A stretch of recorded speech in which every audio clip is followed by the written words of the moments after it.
啦，嚟到羅湖關口啦，今日去深圳希華愛康健醫院做眼臉篩檢，睇下佢哋嘅服務好唔好先。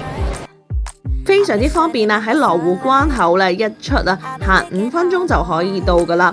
離遠睇啊，已經見到啊希華愛康健醫院嘅招牌喺度啦。咁我就慢慢行到去電梯附近呢，佢已經有個好清晰嘅指引啦。上一個小小嘅電梯1層就已經到達噶啦。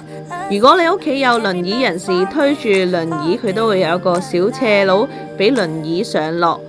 今日係星期日，所以成個羅湖都係人山人海。當然星期日都係有開噶啦。話到快咧就嚟到門口啦，5分鐘嘅路程就到噶啦。咁佢除咗係眼臉都有，影像科同埋口科、中醫都有噶。所以咧，除咗我嘅眼科之外咧，其他一科都可以兼顧到嘅。上去睇我嘅地方先。希華愛康健醫院嘅招牌後面已經係電梯嘅位置噶啦。撳3樓就見到全新開業嘅希華愛康健醫院。佢有個醫學嘅驗光眼鏡啊，咁啊可以俾大家去配眼鏡，應有盡有。眼臉篩檢第一步就梗係要驗下眼睛啦，之後就好似平時配眼鏡驗眼一樣，睇前面個 mon 視光師非常之專業啊。雖然呢星期日人流都比較多，但係佢都會 check 到確保你嘅眼睛呢係睇到最清晰為止嘅，所以我都非常之放心。做埋最後一個 step 咁就搞掂噶啦。呢個就好似我哋平時睇嘅 spot 啦，睇下你自己分唔分辨到邊個清晰啲。相信近視小寶寶對於睇呢一個醫字都一啲都唔陌生噶啦。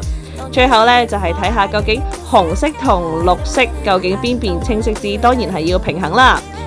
眼睇完視光師之後就要睇醫生啦。不過都順道介紹下，深圳希華愛康健醫院有好多間診療室，而且都非常之舒服。做眼臉篩檢都可以睇下自己適唔適合做矯視。陣間就等我問下醫生先。入到醫生房，醫生就睇下我嘅眼角膜同埋視網膜究竟有冇病變，同埋適唔適合做激光，究竟係做 SMILE 定係 ICL 呢？